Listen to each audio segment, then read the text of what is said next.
All right, hi everyone. Thank you so much for tuning in. You've tuned into a fireside chat about diversity and inclusion. I'm going to let Adam and Leon introduce themselves, but I'm Cinzia. I'm diversity and inclusion advisor at Splash Damage. I've been at Splash for about 3 years and started doing that role recently, where my role is making sure that diversity and inclusion is at the forefront of what we do at Splash Damage. Adam, do you want to introduce yourself? Sure. I'm Adam Campbell. I'm Director of Product at Azoomee and DaVinci Media, which is the #1 kids edutainment company. I'm also co-founder of POC in Play, which is Europe's largest advocacy group for racial diversity in video games. I'm also a member of BAFTA, and I've been in the video games industry for more than 11 years now. And I've had previous roles at organisations such as Miniclip, Sega, and Jagex. I'm Leon Killin. I am founder of Balance Patch, which is the UK's a diversity inclusion consultancy service for the games industry in the UK.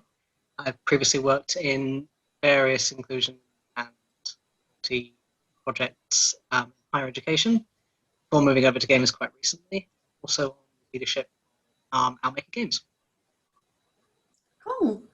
So we're gonna have quite a long conversation through this, where we're gonna be going through kind of the journey of first how we hire, how we make sure that we consider diversity in hiring, and then how we think about company culture and how we make sure that once we've hired those diverse pool of people, that we keep them in the studio for as long as possible, and we give them a chance to feel like they're being listened to.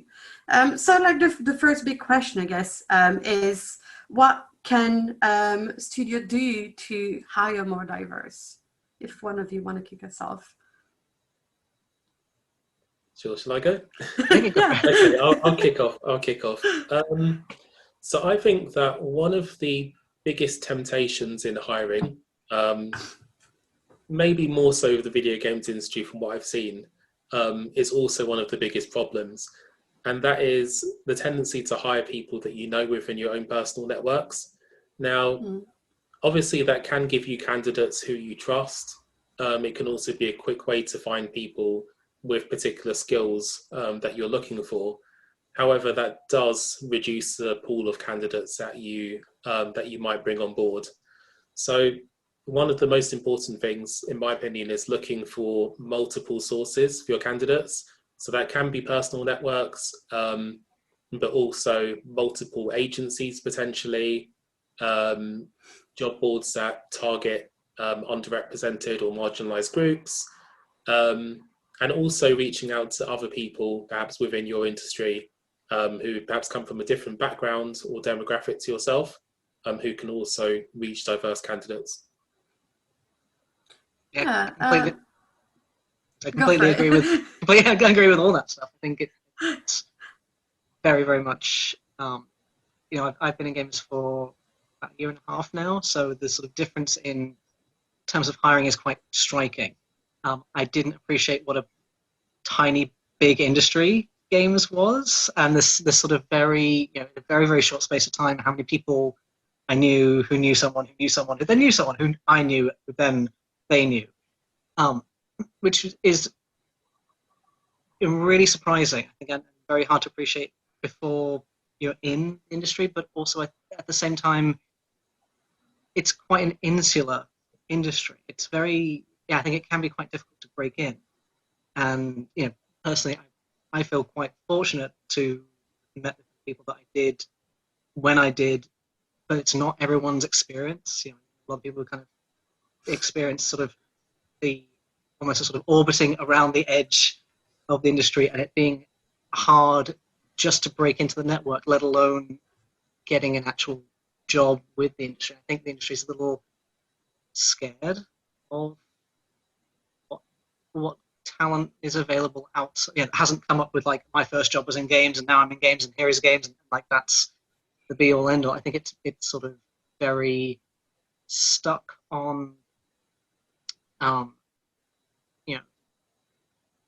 game specific experience. Must have shipped X number of games and must have been in roles for a certain number of years. Whereas I think a lot of marginalized folks struggle to get even transferable experience. And I think it's very hard for games to break out of its own shell in that regard. Particularly when I think talk to particularly sort of LGBT folks, that's my corner of specialization in particular. They talk about saying, oh yeah, I went to university and I got this, but I know my straight peers got a foot in the door more easily, or that's compounded by other identities. For example, my white peers got a foot in the door much more easily. I think games would do well to sort of open up what it expects from people. I think they'd be really. I think by and large we'd be quite surprised to see what we could achieve with transferable skills that aren't just, oh yeah, I shipped this game, did this thing, did that, because there are a lot of really talented people coming up that sort of traditional. Go to uni, get the computer science degree, programming, and to get in that way. I think sort of widening what we're looking for, what we expect, I think would help a lot with diversifying get as far as industry. Yeah, and I mean, it's been proven as well through data that having a diversity as far as industry goes will make you more likely to be successful as a company. And that's something that we're so scared that we think that you need to have games experience to understand how to ship a game. But there's so much transferable skills from other industries that would give us like a completely brand new experience, like a brand new point of view that we're missing entirely because we're trying to like close ourselves within the industry, and because of like needing to have that network of people before you can make it into the industry. And yeah, we're missing on so much talent and so many things that we wouldn't consider because we're not having those people. We're not having the people with different experiences and different like pathways into the industries that will bring those completely new point of views that we're missing out on. But so what can companies do to help with that? Like how can they find that pool of talent that isn't just the people from the games industry? Like what do you think can be done for that? Yeah. So from my perspective, I am a hiring manager. And I've done hiring over the last several years, actually, within especially the production field. Sometimes, kind of the adjacent job areas such as user experience and so on and so forth. And I think for me, one of the first things is making sure that the job adverts are visible in multiple places where possible. Mm-hmm. If you're a game specific or even a games biased company, it can be tempting to think, what are the famous games industry publications or games industry job boards which you can post in? And that's probably going to find people who are specifically looking for games jobs, probably already from the games industry. And if they're not in the games industry, there might be people who are looking to take their first step in the industry. So obviously there's going to be a pool of candidates out there from different backgrounds, different industries, which won't see those. So yeah, I think it's important to think about the places where you're posting jobs. Like I said, working with external agencies where possible. Not all applicants have to be direct. Sometimes recruiters are a good option. On a personal level, when I look for candidates for a new role, I'm very specifically trying to find a short list of candidates from different industries and different levels of experience. My organization, Azoomee, kind of sits on the intersection of lots of different industries. There's a bit of video on demand, there's games, and obviously with that we intersect with like the TV and film industry. So we know that with our different content types and our different technologies, we know that people can offer different things to organization. But with that in mind, I do like to think, okay, well, these people work in film, these people work in games, this person maybe works in finance. For me, it doesn't matter where they're coming from. It's just considering what they could potentially bring in terms of their skill set to the business. But if you actually go in with that mindset, I think that does actually set you up for a very different path when it comes to recruitment. Mm-hmm. Yeah, and yeah, well, what you're saying as well with like relying on non-game specific things, like even simple as like LinkedIn, you can use that as a tool to reach out to more industries, and just like you use what's there and like use those tools to reach out to the right people and look for those people. But with that as well, like something that's important to make sure that we don't shy away from is the idea of positive action, and the idea that it's something that can be done. And so something that's always important to me is that misunderstanding of positive action versus positive discrimination, and how easy it is to think that you're doing positive discrimination. And so to kind of like give an idea, positive action is when you have candidates that are of the same, that are like two strong candidates, but you decide to go for the candidates from a minority background because you're looking to increase that diversity in your team. Whereas positive discrimination is hiring someone because they're from a minority background, regardless of the of their skills or like what they could bring to the team, which will also lead to like bad things, because once they're in the studio, they're gonna feel useless. So it's never good to do positive discrimination, but it's important to remember that positive action is legal, positive discrimination isn't, but it's very difficult to do positive discrimination unless you're just hiring some, like whoever, just because they're from a minority background. So that's something that like, that's worth remembering. And when you're looking to like interview people, if you've got the CVs in front of you and you've got people that seem that they'd all be qualified, to try and interview those people from minority backgrounds as much as possible, because it's going to bring you, again, there's like brand new ideas that you would not be seeing. And so kind of want to going into that and going about like this, and you were talking about like the best skills, etc. How do we steer away, and like what's dangerous about the idea of the best person for the job? I mean, if there's a phrase that really frustrates me, it is this kind of best person for the job narrative. I'm surprised it's not on a T-shirt somewhere, because it becomes rolled out constantly, and it's a really consistent weapon, I think, against hiring diversity or diversifying who you have in your studios, because it's so like, oh, we just hired the best person, and it's so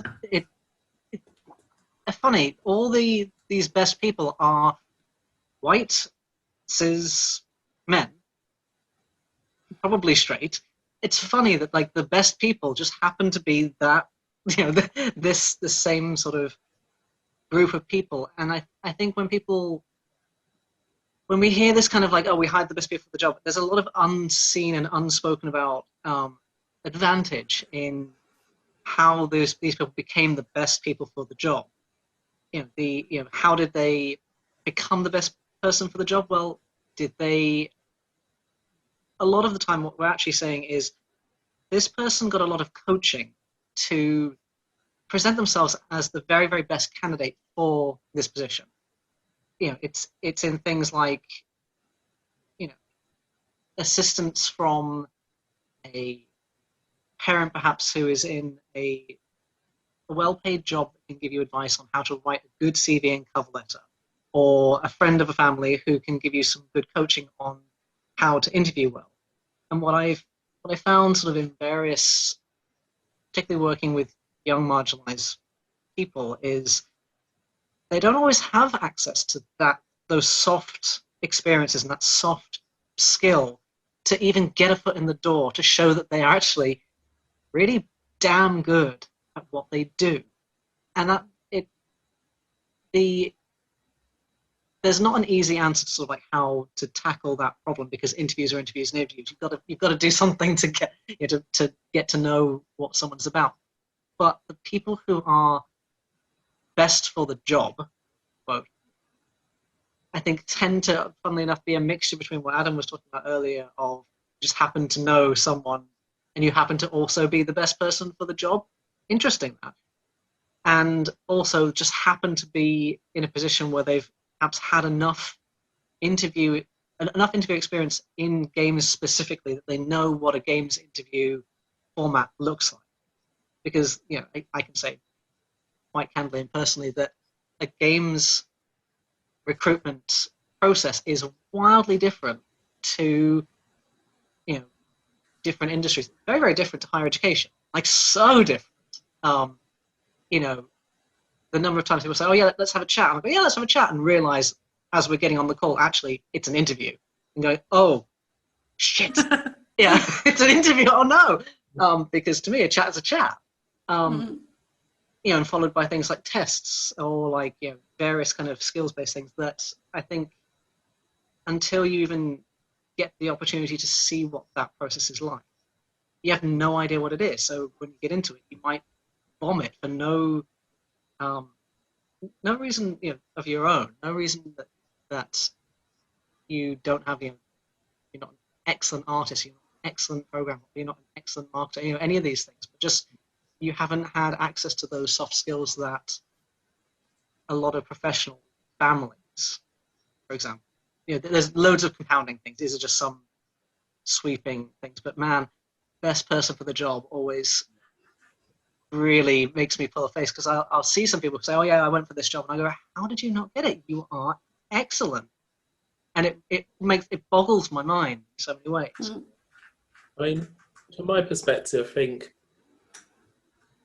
it's a very loaded term. In my opinion, the best person for the job is the person who your organization might need right now. Also the person who can add something a little bit extra, a little bit different, the X factor, so to speak. And that thing is not always going to be something that you've already seen before. So it's always worth keeping a bit of an open mind. I spoke a lot about trying to diversify the sources by which you find candidates. I think that's a very good starting point. So when you are shortlisting people, they're not all from the same industry. They didn't all go to necessarily the same university. They don't all have the same years of experience, because again, these are often very superficial things.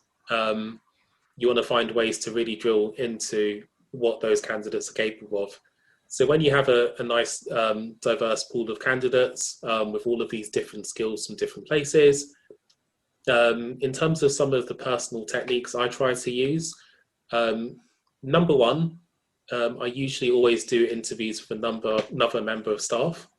So it's usually someone who works in a slightly different function. So let's say I'm going to be the director of product. I might also have like an engineering lead or perhaps a creative director. So you have two views from two different functions of the organization. We might also happen to have, different backgrounds, not always guaranteed, but who knows, someone might come from a more corporate place, the other person might come from startups. But just by having two people already, it helps you to start to reduce bias. And when it comes to kind of interview techniques itself, it's something that I think about a lot as well. So I never really ask anything which is too academic. I don't want to challenge people just on memory skills. I don't try to use questions which are going to catch people out, because again, different people might respond differently to those sorts of things. I try to create scenarios which are very practical and realistic, because ultimately we don't want someone to, pass, 10 out of 10 from a pre-scripted test with everything has to be this particular answer. It's more about finding out how that person can solve different problems within your organization, or how they would approach different challenges. So, you know, again, in terms of interview techniques, I think it's really important to try and, in a way, help your candidate express what makes them good for the role, rather than sort of the other way around, trying to catch them out. So those are a couple of things for me. And obviously, after you get through a first interview stage, a lot of companies do subsequent interviews where, again, I think it's important to bring in another voice. You know, and with your interview panels, try to make sure that they're diverse. You know, not all men or not all women. You know, people from different ethnic groups. I think those are kind of like conscious steps you can take. And the idea is not to bias the results of the person you're hiring, but just to try and reduce the bias of those panels themselves, or to at least give a few different perspectives. Yeah, absolutely. Yeah, and sorry. I was going to say, like, and I think when you do get a fairly diverse pool of candidates, it should be challenging. But, who is the best person for the job? Actually, that's a really challenging question. There's not a clear, like, oh yeah, this person answered everything really, really easily, or really, really to the sort of the letter. Actually, there are a few candidates that bring something very, very different. This is going to be a challenge because they're going to bring something different. Is that the kind of experience you've had with some of your interview? Yeah. Yeah, I mean, for me, like, you know, I do like to think that, you know, I've always got a really strong stream of candidates with all the required skills, and often it does come down to, you know, is there something unique that this person can bring to the business amongst the other candidates, in order to, you know, take us further in our goals. But obviously, you know, like I said, it is important to try and be super objective about these things. Like, you can't say, oh, well, this person likes, you know, a specific game that I like as well, so I think they're the one who should be hired. You know, you still have to be appreciative of people's actual work experience and their technical skills, and, you know, have they studied a specific course which perhaps contributes to their ability to be a good practitioner. So you do need to take those objective factors about their skills, as well as thinking, okay, well, this person is a good fit for the organization because they can add a little bit of this or a little bit of that, without going down the route of, you know, this is our cultural fit, we want you to be this person. You know, your culture should be a melting pot of you know, different unique people. We should never try to create a preconceived idea of what culture must be. I like to call it cultural add. Like, what are you trying? Like, what are you adding onto the company? But and to add to that as well, like, what I like to do is having specific set of questions that I ask everyone, so that I get enough of, like, to a point where, like, the answers will be what guides the way that I'm judging, rather than, like, what I'm seeing. And, like, having the same questions and hearing different answers and everything helps with that, because you have some form of consistency where you can be a bit more data driven with how you're judging candidates, which is difficult when it comes to people. And yeah, diversifying the pool of people that interviews is super important, because as well as, like, making sure that you're getting different opinions, there's also things with, like, different lived experiences that will mean that red flags might be spotted, that if you had the same kind of people interviewing, like, that wouldn't have been seen. That can be the case. Like, people feel things differently. Like, there's things that they'll spot that you might not have spotted otherwise, and it's super important. Back up, I think, you know, it's really important to keep as much consistency as possible.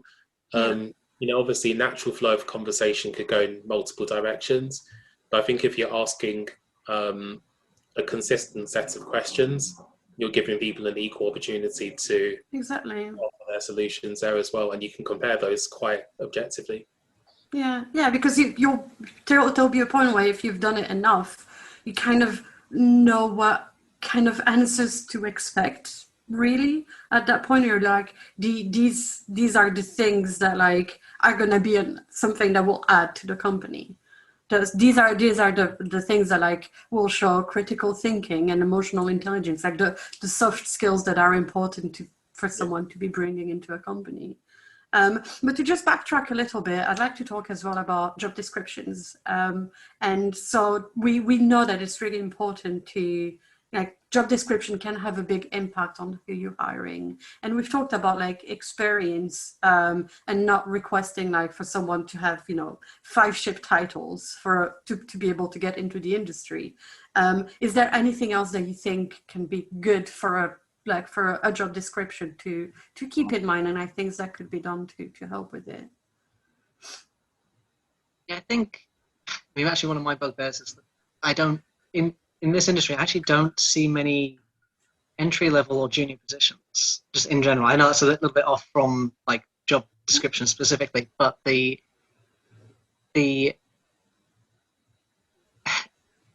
really strikes me how there's a lot of want for talent and a lot of sort of want for people to move into the industry, but there isn't a lot of opportunity for people to gain the skills that are very industry specific in a sort of way that invests in people and brings them up through the industry. I notice this in almost every discipline in the industry. There's a lot of this kind of moving around of senior, you're always looking for senior positions. And when I look at those senior positions, I'm like, that's terrifying. What you want for these senior positions is terrifying. Where are the sort of opportunities to climb towards that kind of role? That those don't. There's a huge disparity. It's quite scary. It's a catch-22. Yeah, really. It becomes because if we hear that, that you're an industry veteran after 5 years, I find that a really scary number. And to become a senior, you are senior after 5 years. That's not the same in other industries.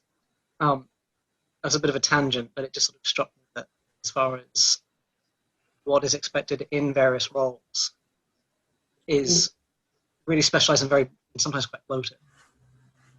Yeah, I think that's a really, really interesting point.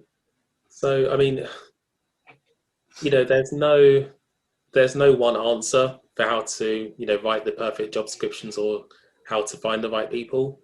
But I think for me, some of the things we do are in terms of like the questions we ask ourselves, and some of those things are in terms of how we draft job descriptions. So one thing we will ask ourselves, for example, is this a job that a junior person or an associate level person could potentially do?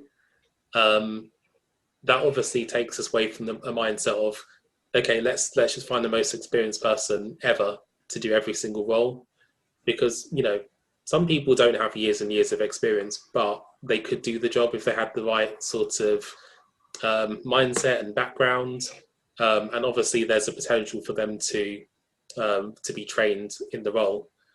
If you want to look at it from an economical perspective as well, that person might be less expensive for the company to hire, but there's obviously mutual benefit. You're giving someone experience, and you have someone who's hungry and eager to learn. In terms of actual job descriptions, I don't think we tend to be super specific about the level we're looking for. And the truth is, sometimes we'll go into a role thinking there might be a certain profile, but we're very open-minded about that.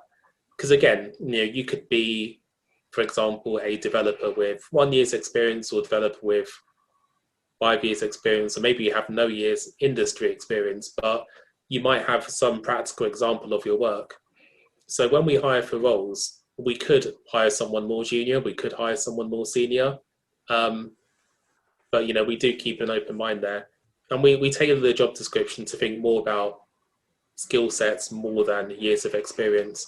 We never say things like number of shipped apps or shipped titles. In fact, we don't even necessarily specify you've had to work in tech, which is another thing. So yeah, I think it's important to try and think how you can reduce friction for your candidates. I think another sort of general point I'd make is just thinking about the language that you use. And also the hiring manager doesn't have to be the only person who writes a job description. You often have people internally who might be good at, copywriting or creative writing, may be able to use language to better convey what your company's actually like, and also how to think of language which isn't necessarily biased towards a certain type of person. Also thinking, what do you consider to be a company benefit? I think if a company benefit is going to be a very, stereotypical video games activity, which is around drinking in a pub, for example, not that it's necessarily a bad thing, but if you're going to push that as a benefit, you may as well not include it at all, because that could put off certain candidates who think, okay, do I have to be involved in drinking culture, or perhaps it's not compatible with my religion, or any of these things that you might think about. As a parent, I can't be involved in all of these cultural ideas. So sometimes, less is also more. If it doesn't have to be on the job description or the job advert, do leave it out. Mm-hmm. No, I completely agree with that. I think language is really critical for a lot of JDs and a lot of these sort of positions that they come out. Like, I personally, if I'm reading something, I get vibes of lad culture, or if I get vibes, if I get vibes of lad culture, rightly or wrongly, my mind will go, okay, so lad culture, great. Well, I don't enjoy that. I don't enjoy how often sexist or misogynistic attitudes tend to come along with lad culture. I don't like how homophobic stuff tends to also come along with lad culture. I don't like how transphobic stuff tends to come along with lad culture, and I don't like how racist stuff tends to come along with lad culture. It might not necessarily be all those things happen in a particular studio, but if I see things like,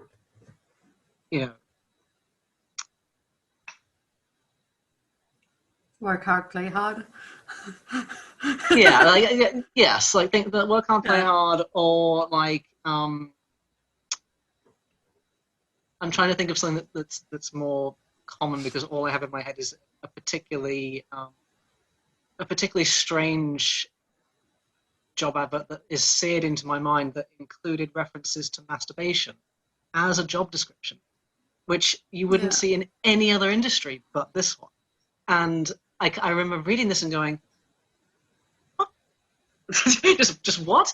And after I went, what? I was like, oh, yeah, well, this is games, and that's a really bad, feeling to have on this. But on the other hand, I've seen some really excellent job descriptions which are, saying Adam, were very skills based, because there's something.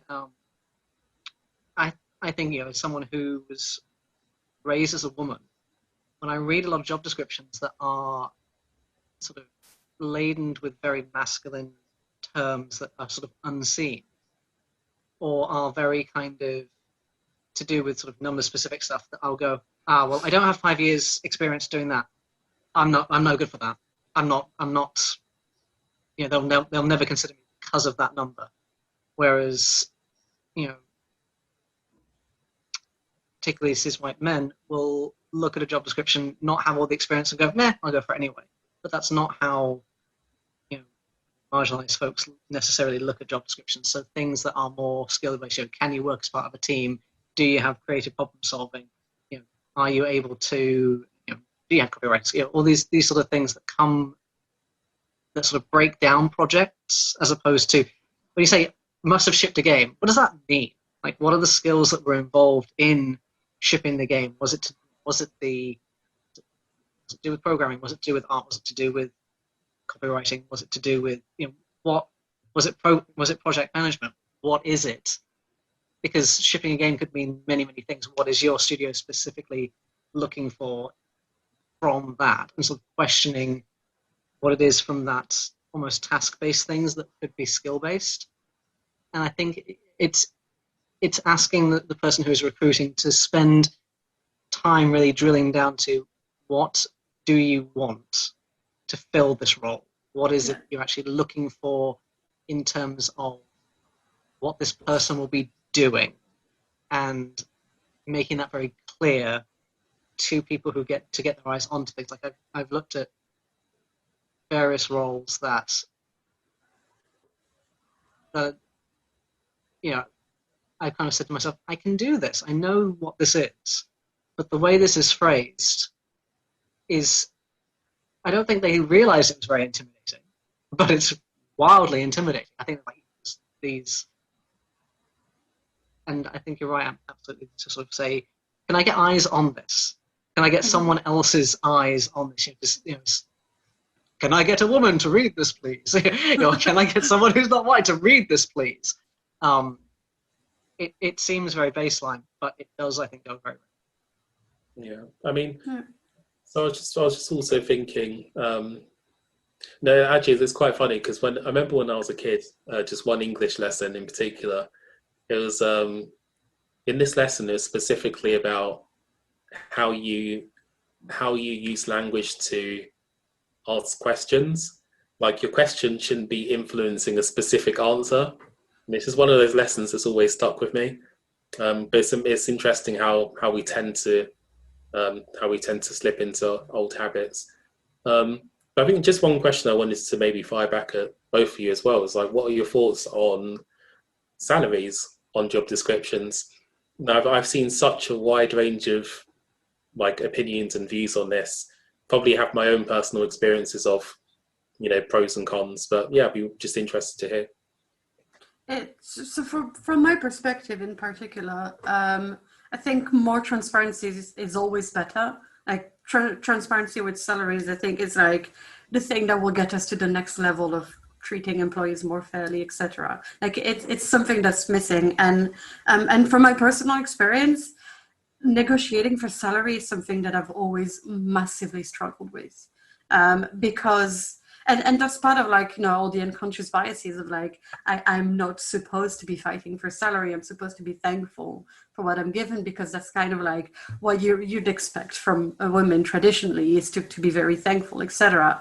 And so it's something that I've had to fight against myself with actively, to be like, no, I'm not going to tell you what my current salary is. I'm going to ask you for the budget that you have and work from there. And like those are such difficult things to do. But if it's there and if it's transparent, not only like it prevents someone applying for a role that they might be overexperienced with, or might just be like paid too much right now for the budget that the company has. So like that, there's a lot of awkwardness that can happen there, especially if people are switching industries. Like, because the games industry is so secretive with salaries, it's very difficult to understand that like you're going to be within their budget effectively. And so that prevents that, and that prevents that whole kind of awkward thing. But also it just, kind of like makes it open and levels that playing field for everyone. So yeah, I'm a strong believer in, I understand that it's so complicated and there's so much like behind it that makes it so difficult to do. But I think that it's something that I'd like to see like in the next 5 years as becoming more normal in the industry.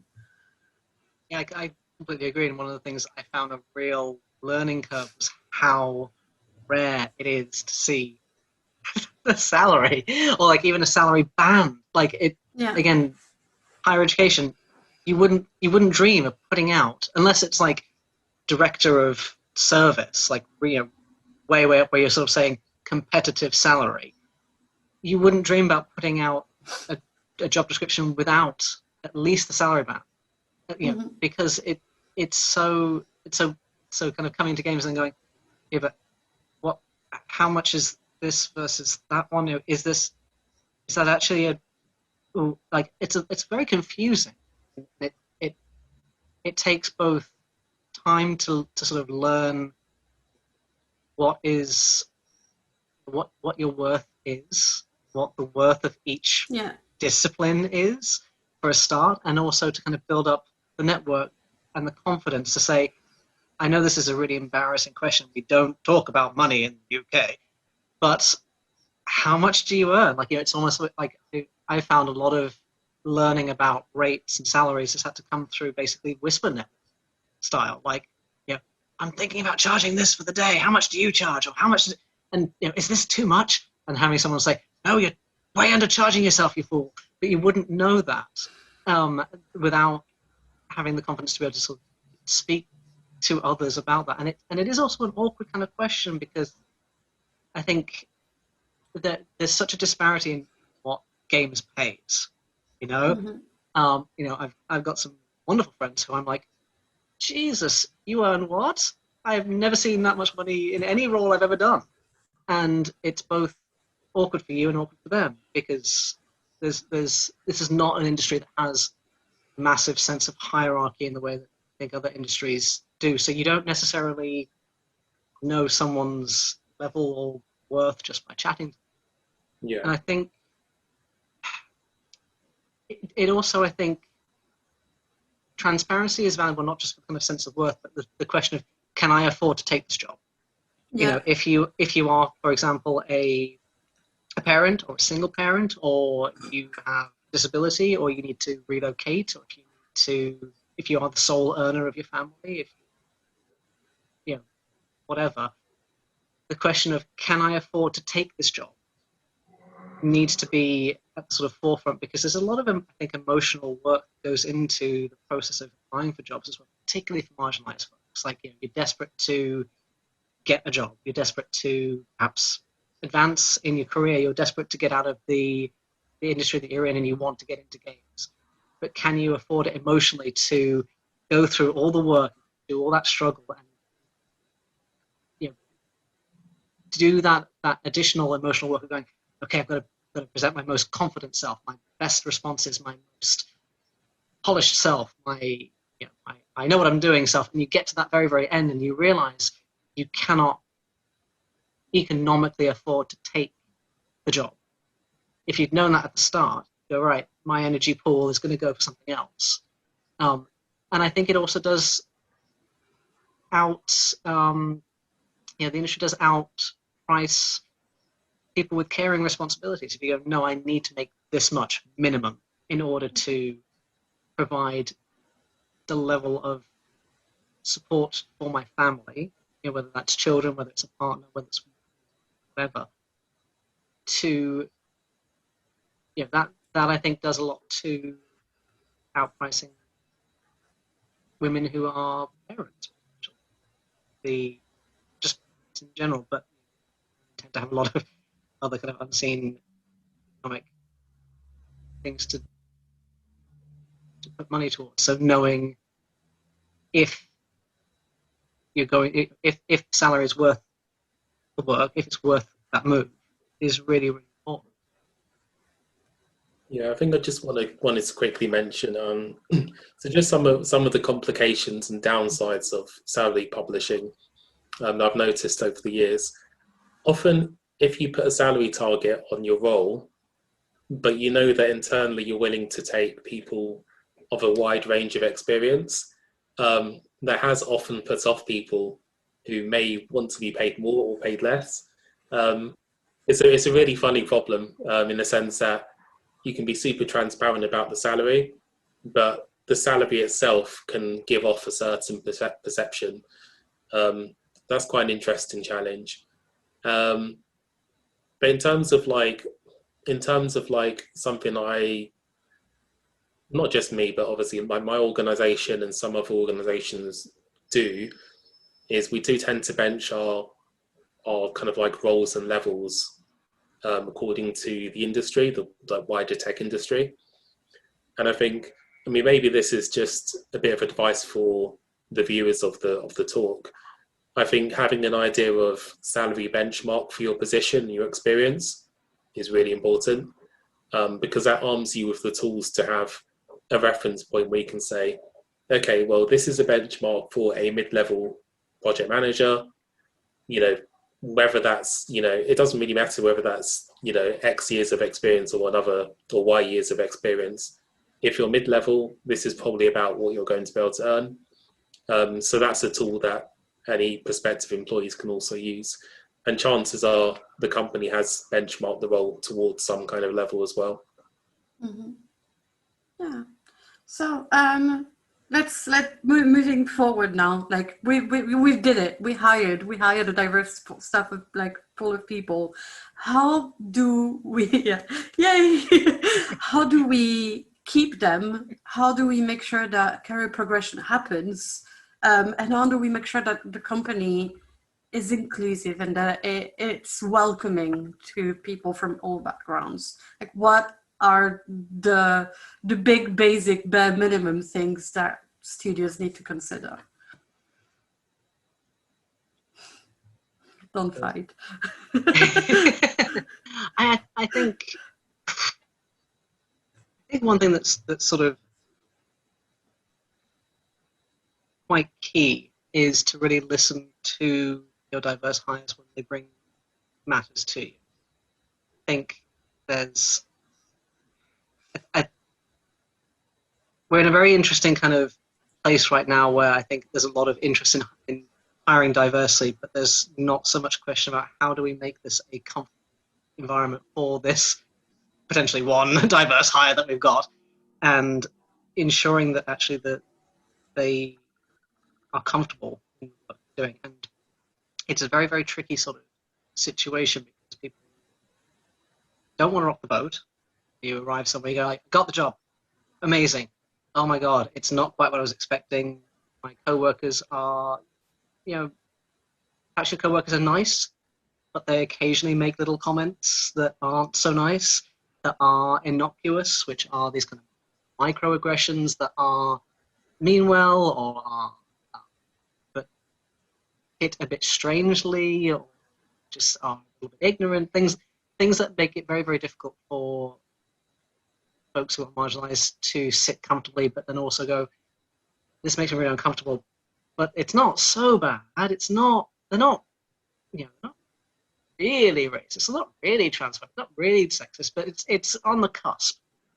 I think making it possible to hear people if they want to bring that up, say, hey, I had this big deal, but I want to address this. Can you support me in some way? Being willing to talk through that in private and not blow it up into a big social media thing or a big office-wide discussion, I think goes a long way. But also being willing to step up and say, on behalf of other people, let's not do that. Let's not make that kind of joke. It's not that same thing. Like, that's not, and make yourself take some of that work off your marginalized hires to take, so it's not always them saying, I think what a lot of us get nervous about is being a nag. Being, not only that, the person who is not like the rest of the group, but also a bit of the stick in the mud, you're not fun, oh, you can't take a joke, like, it's not that big a deal, it's not that serious, and it starts to weigh on you both as a sort of social thing, also emotional. And so having the wherewithal to challenge that soft discomfort that you see, if you see someone who's looking uncomfortable, to step in and say, let's change the subject, or let's not joke about that, or challenge it in careful, considered ways. It doesn't have to be a massive fight. It doesn't have to be a massive, confrontation, but just a, let's not, yeah? Because I think if you are in a position of, frankly, privilege, where you can take that social hit, take the social hit. It will roll off you much, much more easily than it will someone who is not as position. I think that's one thought. Yeah, I mean, I've got a few tips for organisations. I mean, firstly, Leon made a good point that I want to echo, is that, you can, if you come from a place of privilege, or you're not one of the marginalised people within the organisation, you should make it your responsibility to be a supporting voice and a champion for those marginalised people. So whether that is speaking about, calling out problematic conversations, whether that is noticing that the marginalised member of the team doesn't speak up in meetings, or their ideas aren't heard, everyone in society has a responsibility for breaking down these barriers, and it doesn't really cost you anything. So, go ahead and do that. So that's what people can do on the individual level. I'll slightly expand that. So let's say there's a global issue such as the Black Lives Matter movement, police brutality, which is also not just in the USA, but we have these sorts of issues. Don't wait till the marginalised people talk about it. It's probably good for you to approach the subject itself and say, okay, how are these people within your organisation faring? Have I asked them how they are today? How do you feel about what's on the news? I'm here if you want to talk. And people from all levels of the organisation can do that. Some other tips. So just reel off a list here. So having things like diversity statements, I think that's really good. Like telling people internally and externally what your views are on, on things like race, racial inclusion, gender equality, LGBTQ rights. If you have internal policies on this, and even better if you advertise those too, then at least at least both you and the rest of the staff in the companies know that there's a certain standard you need to reach. Like, this is our policy on LGBTQ inclusion. If you say something that's against that, we can literally point to the policy and say, this is incompatible with what we do here. Hopefully you won't get to that stage because people have read the policies and they've agreed to them as well. So yeah, policies can be really helpful. They allow you to also allow individuals to hold the company to account. In terms of things like, promotions and career advancement, remember that marginalised people, whether that is in terms of their experience, their gender, their race, class, etc., they're probably going to be less forthcoming about asking for pay rises or training and development. Some people might be used to asking for these things for their whole lives and receiving them. So as a hiring manager and as a lead, you should be forthcoming with, okay, this person has been here for X amount of time. In line with their experience, this is probably what their pay should be. And actually think about having a structure where you can offer that. Consider bonuses which don't have to be asked for. Consider offering that, approaching the subject about career advancement and development first, rather than asking for your employee to come to you. Because some employees won't ask for years, especially, again, if they're from a marginalised background. And then maybe just a final thing, we could probably talk about many different things you can do. But depending on your organisation's capabilities, think about getting third parties involved as well. If you have like a complaints process, does it have to be done internally by HR? Could there be a third party adjudicator that can look at it from a very unbiased point of view? And can you bring external training resources and consultants internally to help you deal with either certain situations or build a more welcoming environment for people? So, in a sense, there's so many things we can do individually and on an organizational level. So I think at this stage, there shouldn't be any excuses.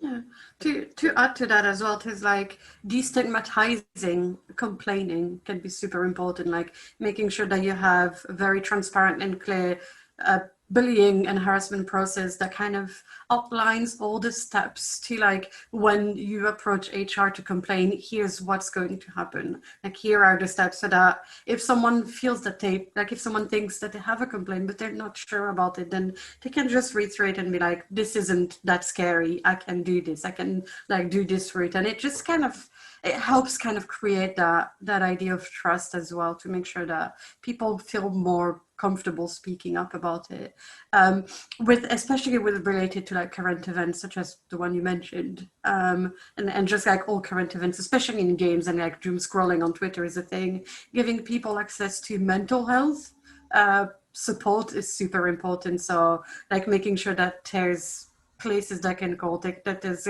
counselors that they can speak to, especially making sure that those are there for your marginalized employees when Black Lives Matter and police brutality is in the news, and it's just like all the videos are there that you're reaching out to your employees of color to be like, here's our sources, here's what you can do to get mental health help if you need it. Because like coming from that place of empathy of like understanding that these things will impact those employees more than most, and just like be prepared and be ready to be there and support them. That those kind of things, like those are the little things that overall over time will make the place feel like you can speak freely, you will be supported if things don't go well, but that there's a group of, like, the studio has your back effectively, that there's people there that you know you can speak to about those things like when it happens, and that you won't be pushed to the side if that happens. Like you won't be silenced and put in a corner because you've decided to speak up. I think it sounds, in a sort of illustrative way, I think it's like if you imagine that your marginalized employees are carrying a tremendous amount all the time, like there's physically carrying a load of boxes, and they're trying to balance the work, the life, the doom scrolling, the Me Too, the Black Lives, and they're doing this. Why don't you help them open a door? Like it's because if they then kind of like also have to think about, oh, I need to probably to think about promotion, or oh, there's an opportunity I need to go for, but I haven't got time to. If you don't have to carry all the stuff that they are, if you think you could just say, hey, let's talk about, there's this thing coming up. I think you'd be really good for it. Do you want to talk about it? Or hey, I think you're coming up to promotion. Would you like to just? It might be good to think about advancement. Shall we schedule some time to talk about that? Or hey, we've not done a PDR for a while. Should we sit down and have? So taking that initiative to open doors for people, not in the sense of, I think when we talk about opening doors, it sounds very in the sort of area of nepotism as opposed to assisting. And I think if we were to think of things in terms of the assistance metaphor, help open a door, that was a fair bit to say. Yeah, and on top of that as well, making sure that you aren't relying on your marginalized employees to teach you what it's like to be marginalized, and to have them run the diversity and inclusion things, like do all that extra work that will take a lot of their emotional energy is super important. Like make sure that as leaders of studios, you're reaching out to them to see how you can support them instead of waiting for them to ask you for support. Just like be there and be there with your unconditional support and be like, I will do the things that you need me to do, instead of just like waiting for them to carry that torch and to lead the way for your company in terms of diversity and inclusion. Yeah, I mean it's almost a bit of a, I don't know, modern cliche these days, but Google's for free.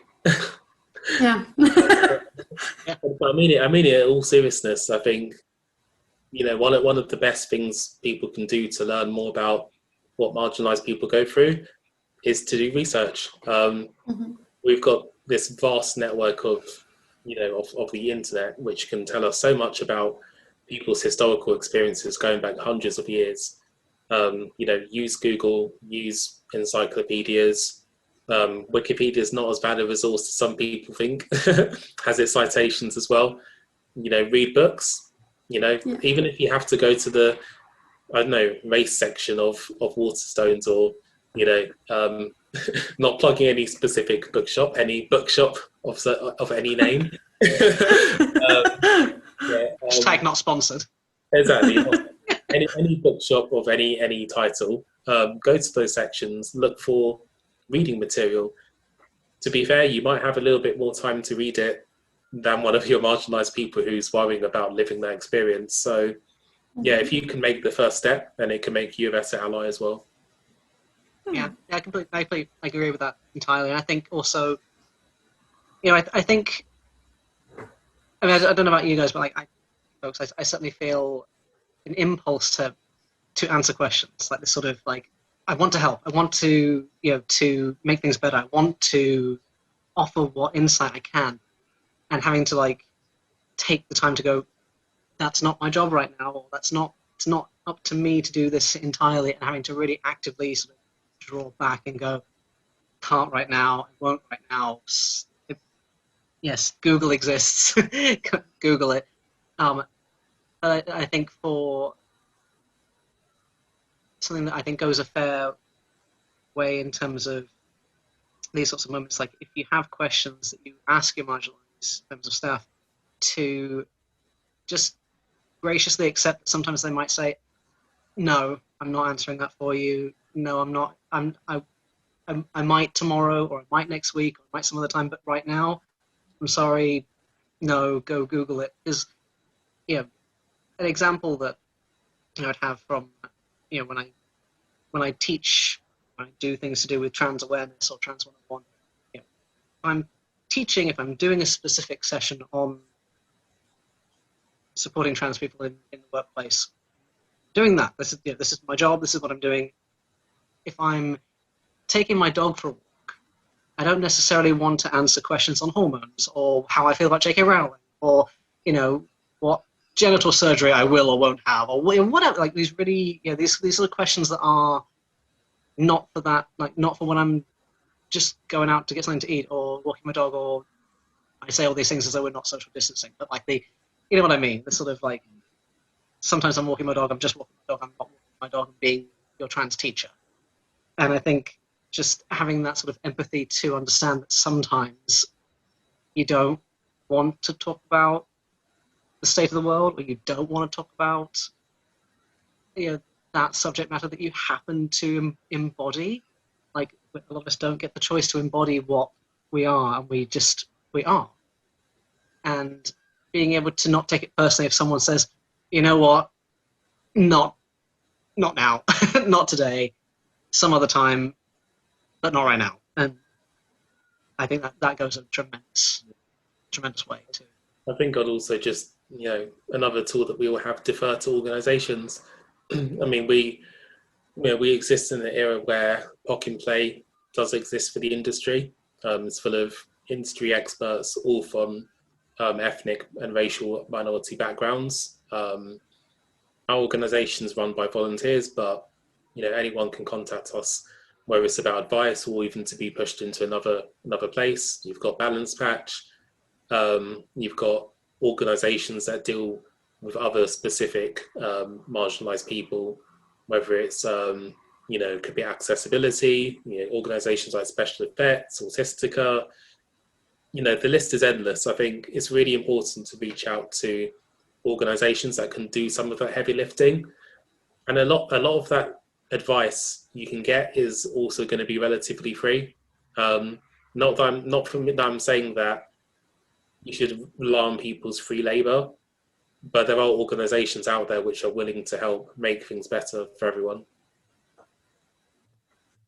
Yeah, well, that's a great note to kind of end it all on. Thank you so much for everything, for like all your knowledge. This was really great. I had a really good time, and I hope everyone that was watching had too. Anything else you want to say before we end this? Wash your hands, wear a mask. Also, stay home, save lives. But also, I mean, just generally from my perspective, if you are interested in the diversity inclusion work that POC in Play does, you can find us on pocplay.org, email contact@pocplay.org, or on Twitter @POC in Play. I'm on Twitter, I'm on LinkedIn. Feel free to look for me. Yeah, more serious. More seriously, you can find what I do on balancepatch.co.uk. My social media things are there. I'm on Twitter, LinkedIn as well. But always happy to chat, always happy to talk. Always happy to do what we can. Oh, well, search my name on Twitter. My DMs are always open if you want to chat about anything. Thank you so very much, and bye. Thank you. Thank you. Bye.